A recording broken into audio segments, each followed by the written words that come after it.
Wade Hollister first noticed her in the hushed interlude before the sun breached the horizon. It was a time when the world was rendered in shades of ash and stillness, a moment when sorrow seemed to rise from the very soil. She was positioned at the far edge of his corral, her bare feet planted in the dirt, her dress made stiff with grime and what looked like blood.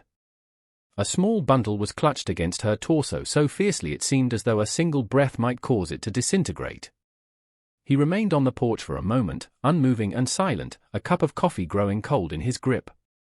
The steam curled upwards and dissipated, much like everything else in this sparse landscape. The child did not flee.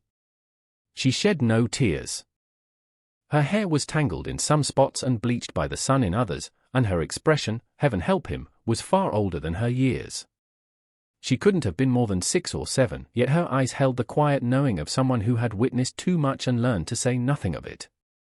"I'm not here to take anything," she said, her voice as faint as the wind whistling through the fence. "Please don't use your gun."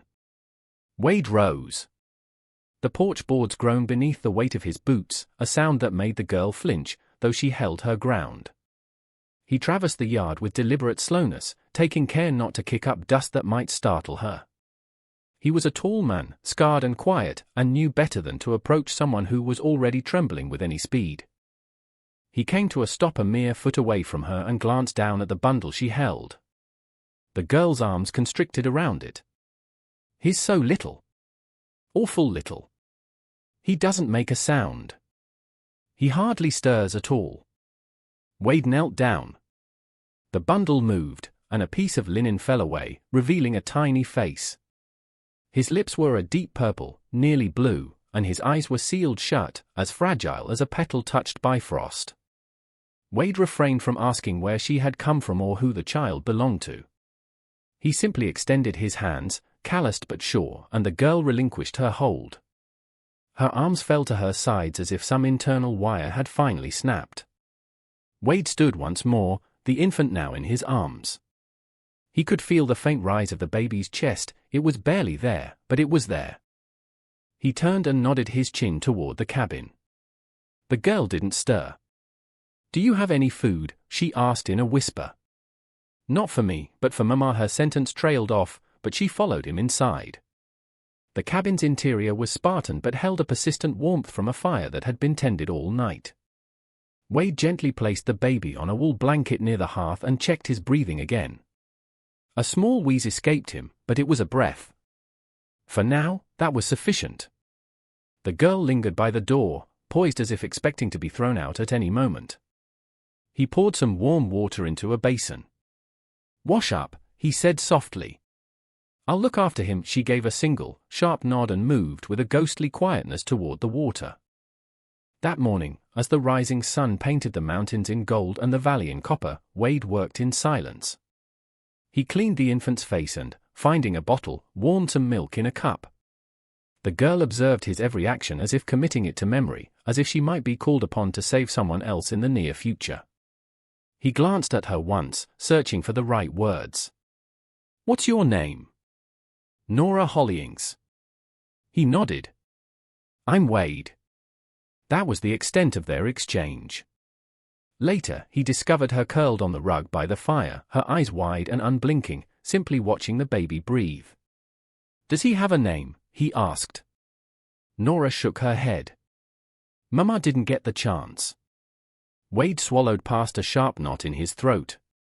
The baby was still alive. A heavy silence stretched between them. Perhaps that evening, Wade saddled his horse and rode toward town, leaving the girl and the infant asleep. He didn't bother to lock the door. The general store was hushed.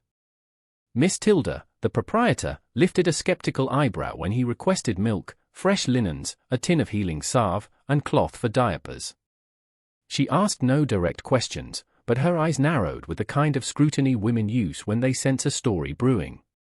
"Storm rolling in?" she inquired. "Nope. Thought I saw one settling on your shoulders." Wade offered no reply, paying with coin before departing. By the time he got back, the baby was crying. They were faint, hoarse cries, as if the child didn't yet know how to properly demand anything. Nora held him but did not rock or bounce him. She just stared, seemingly terrified of doing something wrong. Wade took the infant, held him against his chest, and paced slowly back and forth across the cabin floor, the lantern light flickering over the log walls. He wasn't aware of when Nora finally fell asleep, but she woke with a jolt near midnight. Wade was still up, sitting by the fire with the baby in his arms, both of them quiet. The wind had risen outside, not with any real force, but enough to make the trees whisper like old men sharing secrets. Nora sat up. "Do you think he's going to make it?" Wade looked at her. "He's fighting hard not to die." After a pause, Nora whispered, "Papa tried to bury him." Wade remained silent. Nora's voice grew brittle as she continued. "Mama shoved me out the door. She said, 'Run to the rancher's place. The quiet one with the bees. He won't send you away.'" Wade swallowed hard. He knew of Clayton Hollings, a rough character and a mean drunk who owned land east of the ridge. No one ever went out there. The sheriff himself said it was best not to provoke a snake unless it struck first. Wade gave a slow nod. "You have family in town?" "No, sir." "Are you cold?" She shook her head. "You can go to sleep. I'll stay with him." Nora didn't move. "He hit Mama," she said to the fire. She kept saying she was sorry, like it was all her fault. Still, Wade said nothing. She was bleeding for hours. When he saw the baby was born deaf and wouldn't cry, he called him a curse and went to get the shovels. Wade shut his eyes. When he opened them and looked at Nora again, her face was trembling, but her eyes were dry. "There's no use crying in the dust," she whispered, the words sounding like a lesson her mother had taught her many times. He stood, took a quilt from his cot, and draped it over her small shoulders. She flinched initially, then relaxed into its warmth like a child finding a patch of sunlight. A long moment passed, filled only by the crackling of the fire and the breathing of three people uncertain of what would happen next. Then came 3 knocks at the door. They were soft, too delicate for the sheriff, too measured for a drunk. Wade signaled for Nora to remain where she was. He walked slowly to the door, his rifle resting nearby against the frame. He opened it just enough to see. A woman was standing there, barefoot, her dress stained with dark, dried blood. Strands of wet hair were plastered to her face. Her arms were limp at her sides, but her eyes still held a spark of defiance. It was her. Lena May Hollings. "Is he?" Lena's voice cracked. "He's alive," Wade said. Lena crumpled forward, and Wade caught her just before she hit the ground. Inside, Nora stood frozen for a second, then let the quilt fall and rushed to her mother's side, dropping to her knees. Wade gently lowered Lena to the floor beside the fire. Her breathing was faint and her skin was cold, but a small smile touched her lips when she felt Nora's hand. "You got him here," she murmured. "I did," Nora whispered back. "And I told him." "Told him what?" Nora looked from Wade to her mother. "That this time," she said, her voice firm, "we aren't going back." Wade stood over them, a silhouette against the firelight. He glanced toward the door. The wind outside was changing direction. Somewhere out past the hills, a man was waking up to find his family gone. And he knew, this time, that man would come looking. By dawn, Lena was still breathing, though her lips were cracked and her skin had a gray, ashen pallor. Wade stoked the fire until the cabin throbbed with warmth. Each time the baby whimpered in his makeshift basket, Nora would start, as if it might be his final sound. Outside, the land came to life with a tentative quiet. Soft sunlight filtered across the dry earth, illuminating dust motes that spun in the air like unspoken secrets. The wind seemed to hold its breath, watching to see how this story would unfold. Wade boiled water and steeped a weak tea from peppermint leaves, carefully pouring a little over Lena's lips as he supported her head with one calloused hand. Her eyelids fluttered but did not open. Nora sat wrapped in a blanket near the hearth, her knees drawn tightly to her chest. She had not spoken since her mother's arrival, but her eyes were alert, following Wade's movements, watching the baby's chest, and frequently darting toward the door. It was clear to Wade she was waiting for someone, not with anticipation, but with dread. "Do you trust me yet?" he asked gently, squatting beside her. Nora considered him, her expression unreadable.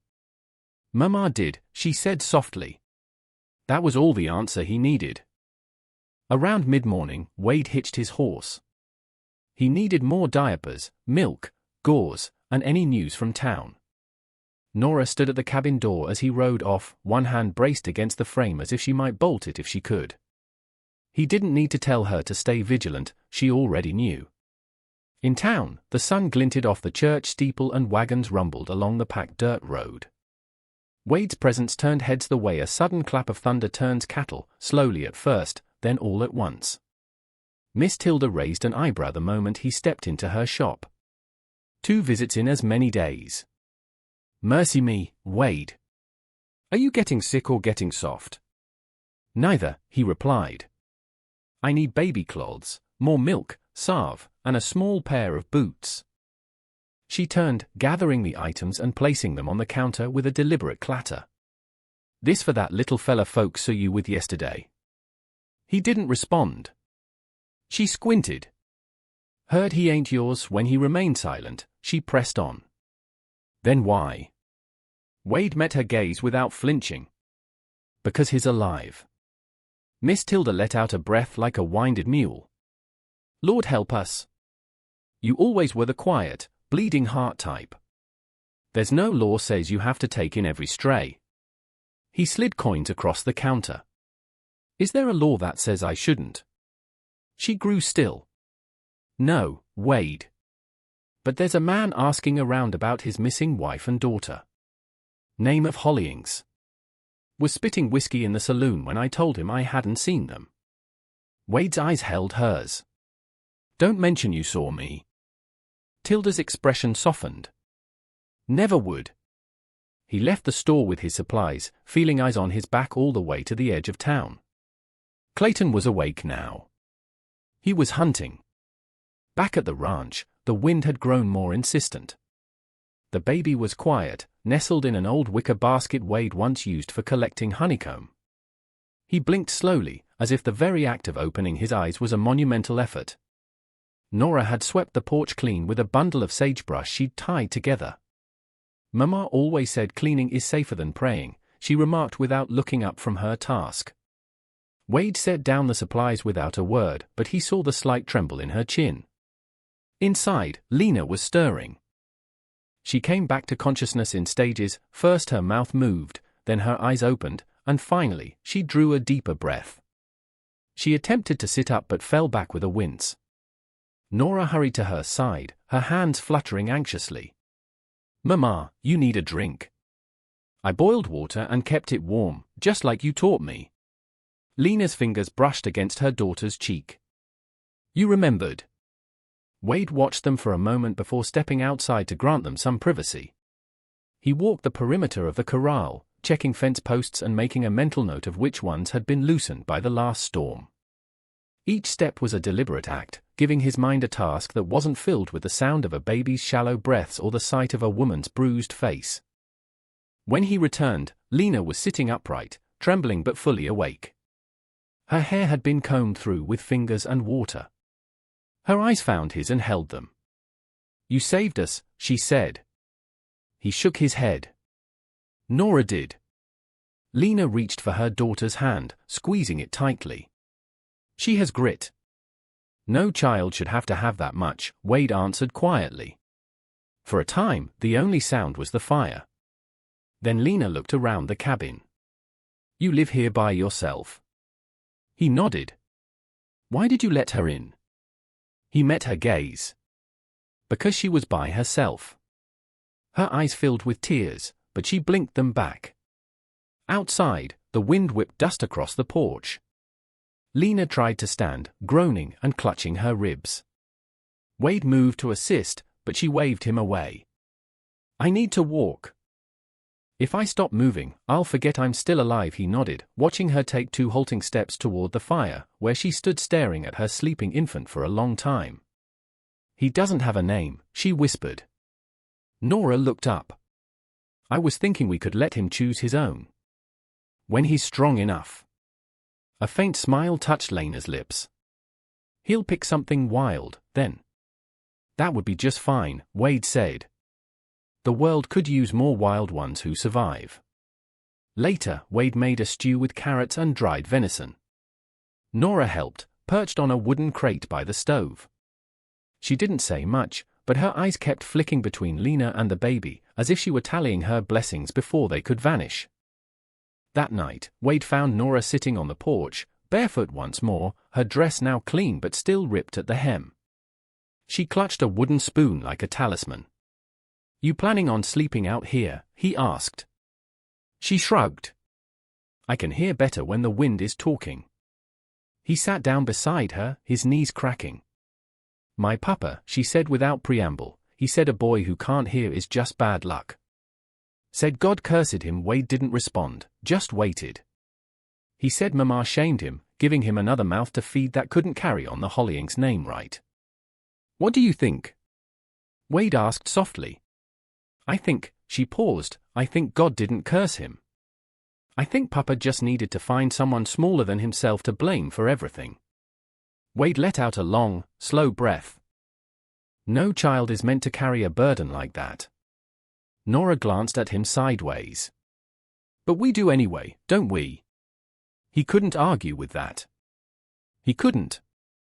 That night, Wade stayed awake long after the fire had burned down to embers.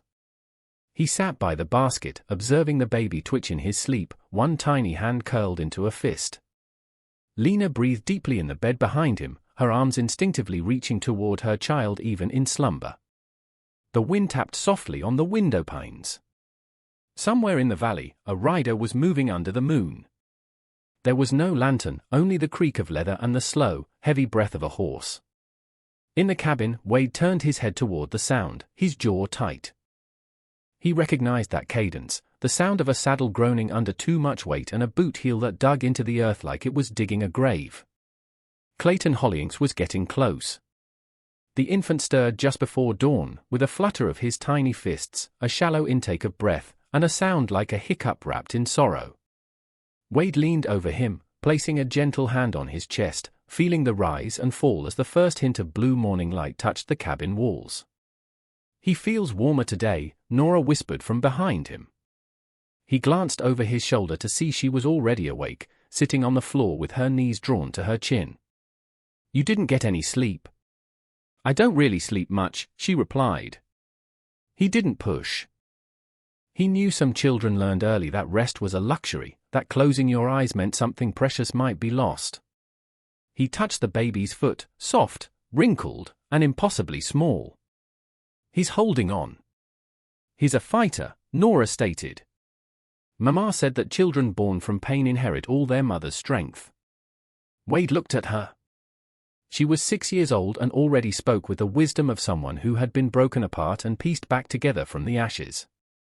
The cabin was filled with the scents of wood smoke, milk, and the old timber that held countless stories. Lena lay still on the cot, her face to the wall, her spine curved like a question mark. Her hair had dried into tangled cords, and the bruises on her jaw had deepened overnight into shades of purple and black. When Wade brought her a cup of tea, she didn't stir. "Is she awake?" Nora asked, getting up from the floor. Wade nodded. "She's pretending not to be." He set the tin mug on the floor by the cot and crouched down. Lena's lips barely moved. "Is he all right?" "His breathing is stronger than yesterday." Lena nodded almost imperceptibly, her voice as thin as paper. "I had a dream he was born dead. I saw the hole my husband dug." She paused. "He didn't make a sound when he was born. He just looked at me, as if he already knew this world didn't want him." Wade's voice was steady. "He looked at you because you are his beginning." This brought moisture to Lena's eyes, though no tears fell. "I don't have anything left to give him." Nora crept closer. "You still have your hands, Mama. You can hold him." Lena slowly reached out her arms, the bones in her hands clicking beneath the skin. Wade carefully passed the baby to her. Lena cradled her son as if she'd forgotten the feeling of softness, as if the world had only ever taught her how to endure pain. "He still doesn't have a name," she said again, even more quietly this time. Nora looked at Wade, then back to her mother. Maybe that's for the best. It means he can pick his own name when he's old enough. Lena's lips twitched into what might have been half a smile, or perhaps just the memory of one. You're too wise for a 6-year-old. Wade added more wood to the fire. The wind outside beat against the windows, as if trying to deliver an urgent message, but the cabin remained enveloped in a stillness as thick as a wool blanket. Lena fed the baby with a dropper Wade had fashioned from a quill, her fingers trembling. Every so often, she would stop and whisper something under her breath, soft, broken words that only a mother could comprehend. Wade stood by the window, his gaze fixed on the ridge. The valley was unnervingly quiet. He knew that in town, men were whispering.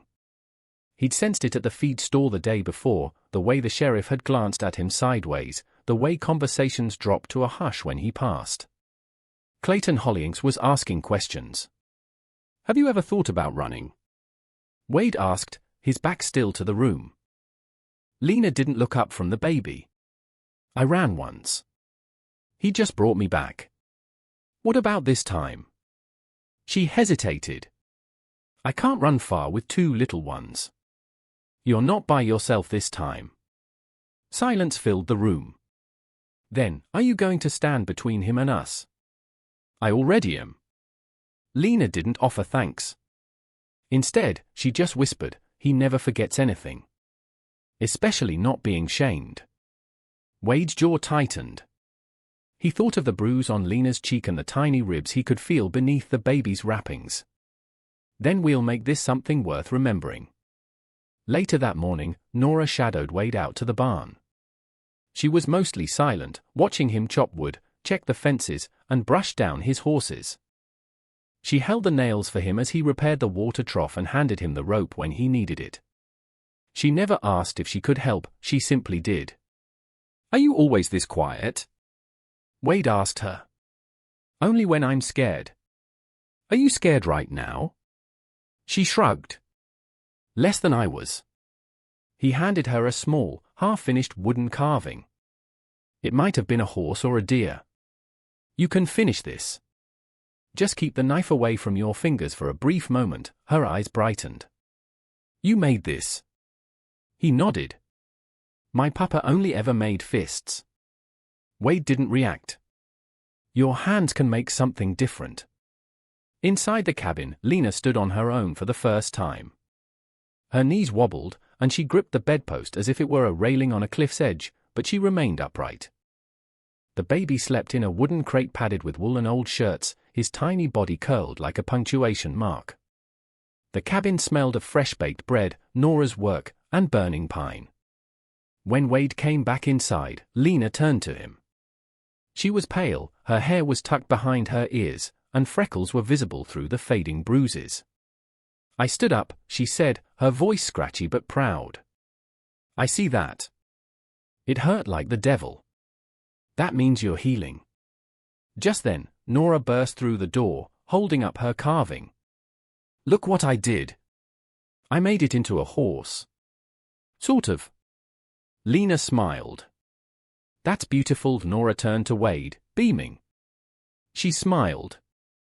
"That means she's really coming back." Wade leaned his weight against the door frame.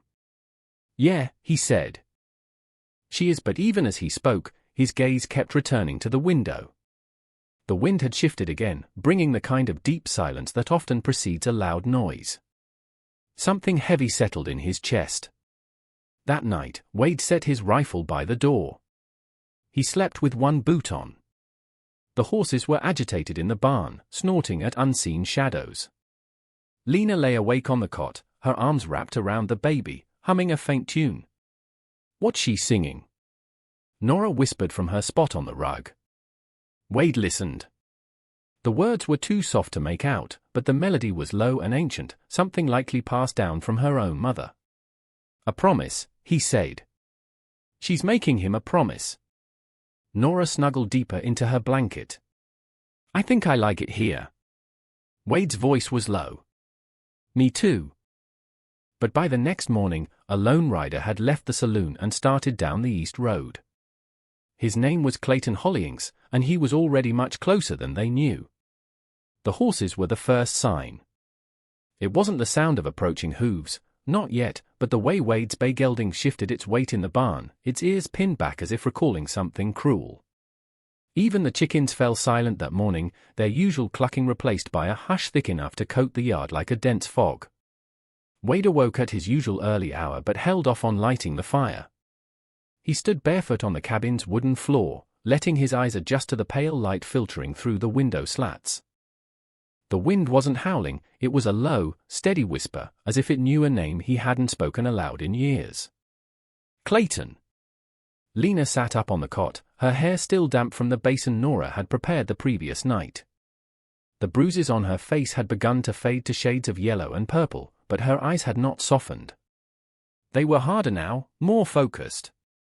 "He's near," Wade stated. Lena didn't ask how he could tell. She simply nodded and drew the baby closer, wrapping a shawl around them both. Nora stood in the doorway, spoon in hand, a half-eaten biscuit on her plate. "What are we going to do now?" "We get ready," Wade said. "And we do it quietly." They moved without panic, with the measured calm of people who had lived in the shadow of storms their whole lives. Wade showed Nora where to hide if someone came knocking, how to lift the baby's basket and slip through the trapdoor concealed beneath a faded rug and a chest of dried beans. Nora listened, her eyes wide and unblinking. "Has he ever been in the dark like that?" Wade asked. "He was born in it," Nora whispered. Lena moved with a deliberate slowness, but every action had a purpose. She folded what few clothes they had, tied them into bundles, and tucked a knife beneath her pillow. She hadn't asked for his permission, and she didn't need it. The part of her that asked for things had died when her husband first dug a grave for her living child. By midday, a rider passed the dry creek bed. Wade watched him from the ridge, his eyes narrowed under the brim of his hat. He couldn't make out the man's face, but he didn't have to. The horse was a stallion with a torn left ear, an ear Wade himself had branded 4 winters prior when Clayton had shown up drunk and belligerent, demanding a loan that was never promised. Clayton was close. Wade didn't return to the cabin immediately. He sat on a large rock overlooking the valley, his hands clasped between his knees, his head lowered. The mountains stood behind him like patient old gods, waiting to see what kind of man he would finally choose to be. When he re-entered the cabin, Lena was bathing the baby in a basin of warm water, her sleeves rolled up to her elbows. Nora was beside her, carefully drying pieces of cloth by the fire. A strange quiet had settled in the room, not fear, but a sense of readiness. "I saw him," Wade said. Lena's hand stilled in the water. "How long?" "An hour. Maybe less." She nodded. "He'll ride in here like he owns the place." Wade began loading his rifle. Not this time. The sun started its slow descent toward the west, casting long shadows across the pasture. The air grew thick and sharp with the smell of dust, the way it does just before a storm breaks. "Do you remember when you first met him?" Wade asked Lena as they stood together outside. She kept her gaze fixed on the road. He smiled when he lied. Wade nodded. She continued, "I was 16. I thought he was a man, but he was just a wound walking around in a man's clothes. And now? Now I'm just tired of bleeding for him." They stood side by side, watching the road as the sky behind them blushed with the first hues of twilight. Nora stepped out onto the porch, holding something small in her hand. "I made him a name," she said softly. She showed Wade a piece of wood she had carved into the shape of a cradle. On the bottom, she had scratched a single word, "Mercy." Lena took it from her, her fingers trembling. "That's what he is," Nora said. "He deserves to be called something." No more silence. Wade nodded slowly, took the small carving, and slipped it into his pocket. They heard the horse before they saw the rider.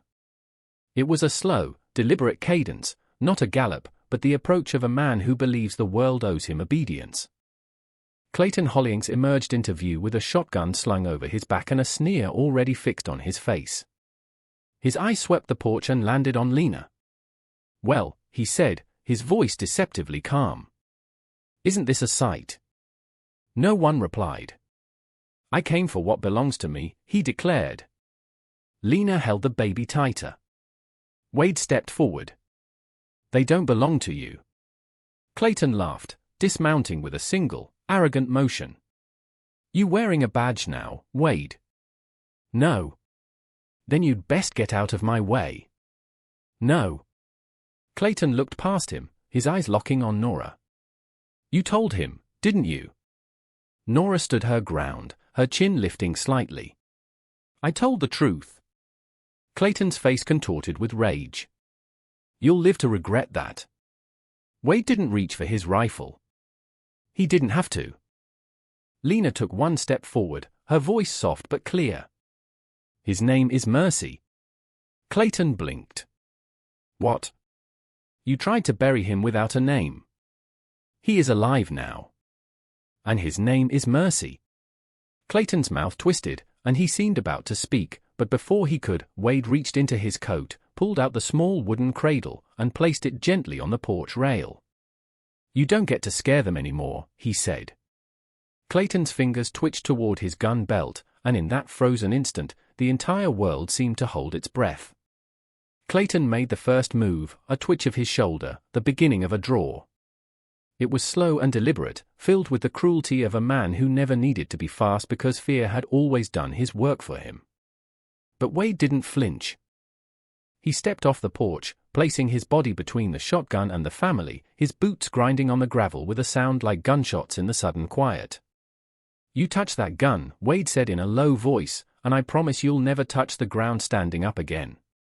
Clayton smirked, his eyes flashing with a wild light. You think I'm afraid of you, ranch boy? Wade's voice remained even. No. But you should be afraid of her. He inclined his head toward Lena. She stood tall now, thin and trembling but resolutely upright. The shawl had fallen away, and with the firelight from the cabin glowing behind her, she looked like an avenging angel. Clayton's mouth curled in contempt. You think that broken thing is going to stop me? She's already survived you, Wade said. You just haven't realized it yet. Clayton's hand dropped to the handle of his pistol, but something else moved faster. A flicker of red light, a swift motion from the porch. It was Nora, barefoot and dirt-streaked, holding a lit lantern in her shaking hands. She hurled it. Glass shattered at Clayton's feet. Oil spread across the dust, and a hungry flame immediately sprang to life. It wasn't a sudden explosion, it was worse. It was a creeping burn that curled and danced as if it were alive. Clayton stumbled backward, his boots catching in the fire as it hissed and climbed up his trousers. He swore and flailed, slapping at his smoldering coat. His horse reared, tore its reins from the post, and galloped away into the darkening hills. Lena stepped down from the porch, her arms securely around the baby, her eyes locked on the man who had tried to dig her child's grave. You wanted to name him nothing, she said. You thought that would make him disappear. Clayton's breath came in ragged gasps, his face streaked with soot and his coat smoking. You hit me. You cursed him. You broke things that were never yours to break, Lena continued, her voice gaining strength. Clayton snarled, his mine. No, she said firmly. His Mercy. And he is not yours. Clayton raised his shotgun, but Wade was already moving. A single, deep crack from Wade's rifle echoed off the canyon walls like a death knell. Clayton's arm jerked, his own shot blasting harmlessly into the dirt. Wade closed the distance with the calm fury of a man who had been holding back this fight for years. He didn't fire again. He dropped his rifle and slammed his shoulder into Clayton's chest, knocking him violently backward. The fire licked closer as Clayton hit the ground with a scream. Wade pinned him there, a forearm pressed across his throat. I ought to finish you right here, he growled. Clayton spat blood and tried to speak. Wade tightened his grip, but a small hand touched his coat. It was Nora. Let him go, she whispered. He'll just come back. No, he won't. Jesse looked down at Clayton, burned, broken, and wheezing in the dust. He'll have to carry what he did now, Nora said. And that's worse than dying. Sheriff Tate arrived not long after, drawn by the sight of the fire curling through the dry grass. He took one look at the cuffed and whimpering Clayton and didn't bother asking many questions. Tilda from the general store stood nearby, her arms crossed. "The whole town heard the story," she said to Wade. "You won't have to convince anyone of anything." Wade gave her a single nod of acknowledgement. The following morning, the fire was out. Black, smoking patches scarred the earth, but the cabin itself was untouched. Mercy slept soundly in his basket near the hearth. Lena sat on the porch steps, her face turned toward the rising sun. She looked different, not healed or whole, but anchored. Nora brought her a cup of tea and then sat beside her, swinging her legs. "You still planning on leaving?" Wade asked quietly as he stepped outside. Lena shook her head. "I don't think I ever really wanted to." Wade leaned against a porch post. "People are going to talk about you." They were already talking. "I mean after this." She looked up at him. "They'll forget." "No," he said. "They'll remember. But this time, they'll remember you standing up." Lena managed a faint smile. "That's fine. As long as they say my boy's name right after they say mine." Nora was carving again, this time etching slow, careful letters into the wood of the porch railing, MERCY. "I didn't think we'd ever get here," Lena whispered. "Not for real." "You did," Wade said. "That's why you ran in the first place." She glanced at him. "Why did you open the door that day?" He didn't answer for a long moment. Then he said, "Because someone once slammed a door on my mother. I still remember the sound it made." Lena placed her hand over his. Calloused skin met calloused skin. Outside, the wind carried the scent of pine, and the first birds began to sing. The fence needed mending and the barn roof still had a leak, but the world felt somehow softer, as if it, too, had been given a new name. Wade watched the baby stir under Lena's touch, yawn, and stretch. "What will you tell him?" he asked. "About his first few days." Lena looked down at her son, then up at the vast, open sky. "I'll tell him he was named by fire," she said. "And that the fire didn't burn him. It made him matter."